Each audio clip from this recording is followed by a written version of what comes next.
নমস্কার, আমি সুকৃতি দান। আশা করি আপনারা সবাই ভালো আছেন। আপনারা সবাই দেখছেন অ্যাস্ট্রো সলিউশন। আজকে আমি আলোচনা করব যে সমস্ত বৃষ রাশি বা লগ্নের ক্ষেত্রে 2026-এর মার্চ মাস কেমন যাবে, কোন ব্যাপারে আমাদের সাবধান হতে হবে, সবকিছু নিয়ে একটা পুঙ্খানুপুঙ্খভাবে বিশ্লেষণ করব। তো আশা করবো আপনাদের ভালো লাগবে। তাই অনুষ্ঠানটিকে মন দিয়ে শুনুন এবং বোঝার চেষ্টা করুন। মূল আলোচনা আসার আগে আমি জানিয়ে রাখি, অ্যাস্ট্রো সংক্রান্ত টিপস পেতে আমার এই অ্যাস্ট্রো সলিউশন চ্যানেলকে সাবস্ক্রাইব করুন, পাশে থাকা বেল আইকনে ক্লিক করুন। চলে আসি মূল আলোচনায়। প্রথমে আমরা দেখুন, সমস্ত বৃষ রাশি বা লগ্নের ক্ষেত্রে অলরেডি চতুর্থভাবে কেতু এবং 10th হাউসে রাহু পরিবার রিলেটেড ব্যাপারে প্রচুর চাপ যাচ্ছে। পরিবার কেন্দ্রিক ব্যাপারে, মায়ের শরীর স্বাস্থ্যের ব্যাপারে, মন মানসিকতার মধ্যে অত্যন্ত বিষণ্ণতা, অস্থিরতা, ডিপ্রেশন এবং 10th হাউসে রাহু থাকার জন্য কর্মকেন্দ্রিক অত্যন্ত ডিস্যাটিসফ্যাকশন চলছে। কিন্তু অ্যাকচুয়ালি যেহেতু রাহু কেতু হচ্ছে পরিবর্তনের কারক গ্রহ, জীবনের যত কিছু জায়গায় সার্বিক একটা রেভলিউশনের প্রয়োজন পড়ে, সেখানে কিন্তু রাহু কেতুর বিশেষ প্রভাবের প্রয়োজন পড়ে। কারণ রাহু কেতুর মধ্যেই রয়েছে পরিবর্তনশীলতার ক্ষমতা, ট্রান্সফরমেশনের ক্ষমতা। তাই অবশ্যই রাহু কেতুর এই জায়গাগুলো পরিবার এবং কর্ম নিয়ে কিছু ডিস্টার্ব তৈরি করেছে। যেহেতু 2026 এর 5ই ডিসেম্বর পর্যন্ত রয়েছে, অ্যাকচুয়ালি শুরু হয়েছে 2025-এর মে থেকে 2026-এর 5ই ডিসেম্বর। কিন্তু তার সত্ত্বেও আপনাদের ক্ষেত্রে এখানে কেতু কিন্তু কিছুটা বাসস্থান পরিবর্তন করে দেওয়া, পরিবারের কিছু পরিবর্তন ঘটানো এবং এখানে কর্মকেন্দ্রিক কিছু পরিবর্তন ঘটানো চেষ্টা কিন্তু করবে রাহু বা কেতু। ডিস্টার্ব প্রথমের দিকে ডেফিনেটলি ভাবে থাকবে, কিন্তু কিছু পরিবর্তন ডেফিনেটলি ভাবে করানোর চেষ্টা করবে। এবং যারা আইটি প্রফেশনে, ক্রিয়েটিভ প্রফেশনে, মিডিয়া ফিল্ডে, ওষুধ সংক্রান্ত কোনো কাজ, গভর্নমেন্ট রিলেটেড কিছু কাজ, যেখানে হাই অ্যামাউন্টের কোনো ট্রানজেকশন করতে হয়, এমন কিছু কাজে যেখানে কিছুটা আনকনভেনশনাল পথে, গতানুগতিক পথ থেকে সরে গিয়ে একটু অন্যভাবে কাজ করতে হয়, এমন কাজে, যেখানে লোককে একটু ম্যানিপুলেট করে কাজ করতে হয়, এমন কাজে, তাই না? তো সেই সংক্রান্ত কাজে কিন্তু সার্বিকভাবে রাহু একটা পজিটিভ ফল দেওয়ার চেষ্টা করবে। ঠিক আছে? পলিটিক্যাল ভাবে যেমন মানুষকে একটু অন্যভাবে পরিচালিত করা হয়, বোঝানো হয় এক, অ্যাকচুয়ালি করা হয় আরেক।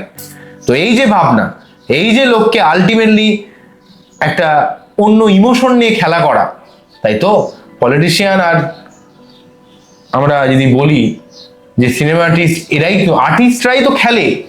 ঠিক আছে? খেলা একটা অন্য ধরনের, মানুষকে আলটিমেটলি ভাবে ইমোশনালি ভাবে ব্ল্যাকমেল করা কিন্তু সব থেকে একটা বড় জায়গা। তো এই জায়গাটা কিন্তু রাহু কিন্তু পজিটিভ ফল দেবে। কিন্তু যারা নৈতিক পথে করতে যাবেন, তখন একটু চাপ হবে, তাদেরকে অনেক খাটতে হবে। কিন্তু যদি লেগে থাকেন, যদি ধরে থাকেন, যদি পরিবর্তনশীলতাকে মেনে নেন, তাহলে ডেফিনেটলি ভাবে পরিবর্তন অবশ্যই আসবে। তো যাই হোক, মেন প্রসঙ্গে আরো চলে আসি। সেটা হচ্ছে 11ই মার্চ থেকে বৃহস্পতিদেব কিন্তু সেকেন্ড হাউসে অবস্থান করছে, এবং যেই বৃহস্পতিদেব বৃষ রাশি বা লগ্নের ক্ষেত্রে একাদশপতি এবং অষ্টমপতি, অর্থের জন্য ভালো। দেখুন, একাদশপতি হয়ে দ্বিতীয় যাচ্ছে মানে অর্থ বা জীবনে সার্বিক কিছু কর্মপ্রাপ্তি।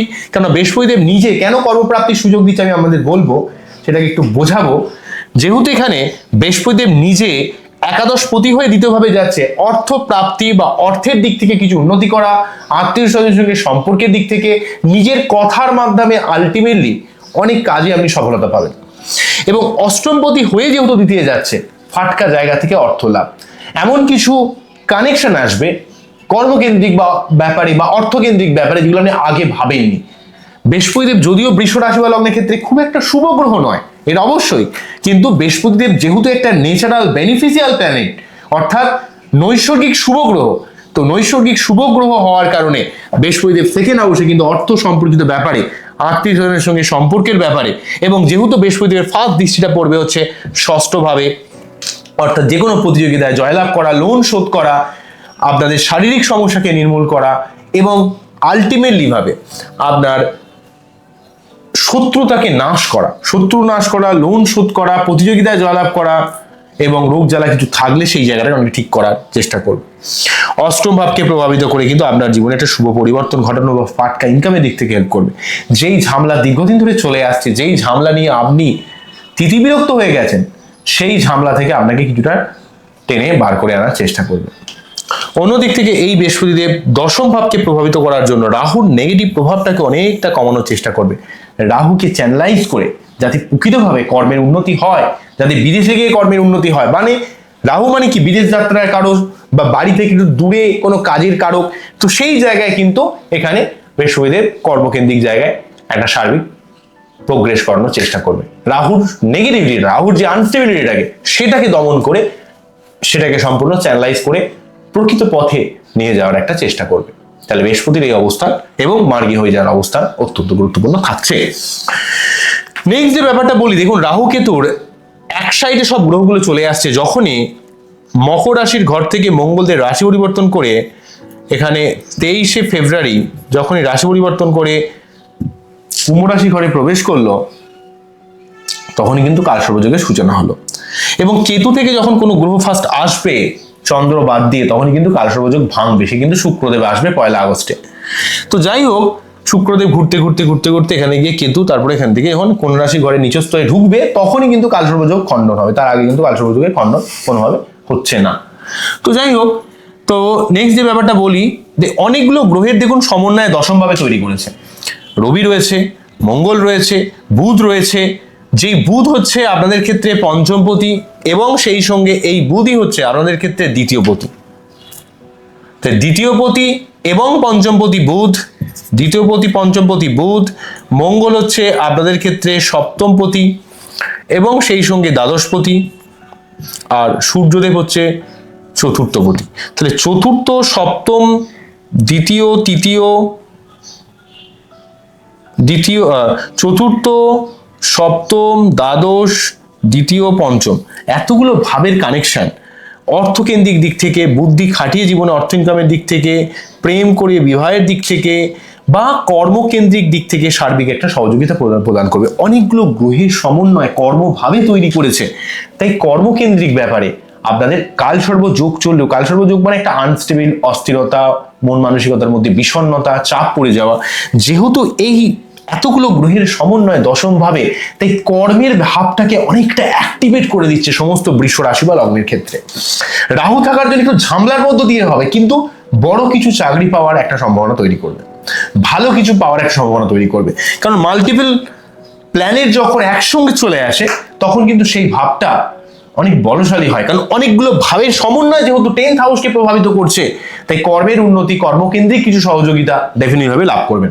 কিন্তু কালসর্পযোগের জন্য মেন্টাল একটা অস্থিরতা, ডিপ্রেশন, বিষণ্ণতা, মানসিক চাপ, অলরেডি চতুর্থ দশমে রাহু কিন্তু আপনাকে পরিবার এবং কর্ম নিয়ে একটা ডিস্যাটিসফ্যাকশনের মধ্যে ফেলে রেখেছিল। কিন্তু অনেকগুলো গ্রহ একসঙ্গে অবস্থান করার জন্য রাহুর নেগেটিভ প্রভাবকে তারা কমাবে, কিন্তু তারা কিছুটা পীড়িত হয়ে যাবে। কিন্তু তার সত্ত্বেও এখানে একটা কর্মের একটা বিশেষ সহযোগিতা সমস্ত বৃষ রাশি বা লগ্নের মানুষরা কিন্তু পাবেন। ঠিক আছে, সুতরাং কালসর্পযোগ মানে আমি শুধু নেগেটিভ বলে দেবো তা নয়, কিছুটা কর্মকেন্দ্রিক সহযোগিতা আপনারা ডেফিনেটলি ভাবে পাবেন। অন্যদিক থেকে দেখুন, সূর্য রাহু গ্রহণ দোষের জন্য আপনার পরিবার কেন্দ্রিক ব্যাপারে বা মায়ের শরীর স্বাস্থ্যের ব্যাপারে একটু সাবধান হতে হবে। এবং সেই সঙ্গে রবি যেহেতু পিতারও কারক, পিতার শরীর স্বাস্থ্যের ব্যাপারে আপনাকে সাবধান হতে হবে। রবি হচ্ছে আপনার এখানে চতুর্থপতি, প্লাস হচ্ছে রবির বেশি কারকতা হচ্ছে পিতা। তো এই জায়গাগুলো আপনাকে দেখতে হবে এবং আপনার কর্মের জায়গায় একটু মাথা ঠান্ডা রেখে কাজ করতে হবে। দুমদাম ভাবে রেগে গেলে হবে না, বিরক্ত হলে হবে না, কারণ মাঝে মাঝে মান সম্মান হানি করার চেষ্টা করছে। মঙ্গল রাহু অঙ্গারক যোগের জন্য বাড়িতে কিছু ইলেকট্রনিক্স গ্যাজেট খারাপ হয়ে যাওয়া, মন মানসিকতার মধ্যে অত্যন্ত তিতিবিরক্ত ভাব তৈরি করা, রেগে যাওয়া, অ্যাগ্রেসিভ মাইন্ড তৈরি করে দিচ্ছে। এবং যেহেতু সে সপ্তমপতি, তাই লাইফ পার্টনারের সঙ্গে বিনা কারণে একটা ঝগড়া, অশান্তি, বাক বিতণ্ডা লেগে যাওয়ার একটা ব্যাপার থাকবে। মঙ্গল রাহু যোগ কিন্তু মেয়েদের ক্ষেত্রে গাইনোকাল প্রবলেম, বিবাহিত জীবনে কিছু চাপ এবং সেই সঙ্গে সম্পত্তি রিলেটেড কিছু চাপ আসতে পারে। এই ব্যাপারটা একটু দেখতে হবে। তবে মঙ্গল রাহু যোগটা মেনলি ভাবে কিন্তু আপনাকে অত্যন্ত রাগিয়ে দেয় এবং সেই সঙ্গে বাড়ির ইলেকট্রনিক জিনিসকে খারাপ করে। আগুন বিদ্যুৎ থেকে একটু সাবধান হতে হবে। ঠিক আছে, আবার বুধ রাহু যোগ কিন্তু আপনাকে অনেক ঝামেলা থেকে টেনে বার করে নিয়ে আসে। আবার অনেক ক্ষেত্রে আপনি বিনা কারণে লোকের সঙ্গে তর্ক বিতর্কের মধ্যে পড়ে নিজের জায়গাটাকে নষ্ট করেন বা বিনা কারণে মানুষের সঙ্গে মিসকমিউনিকেশন হয়। তাই এই যোগটা কালসর্প যোগ এবং সেই সঙ্গে এতগুলো যোগ অ্যাকচুয়ালি যেমন নেগেটিভও বটে, নেগেটিভিটি কি আনস্টেবল, অস্থিরতা, মানসিক চাপ, মানসিক ডিপ্রেশন, কিন্তু কর্মের জন্য ভালো।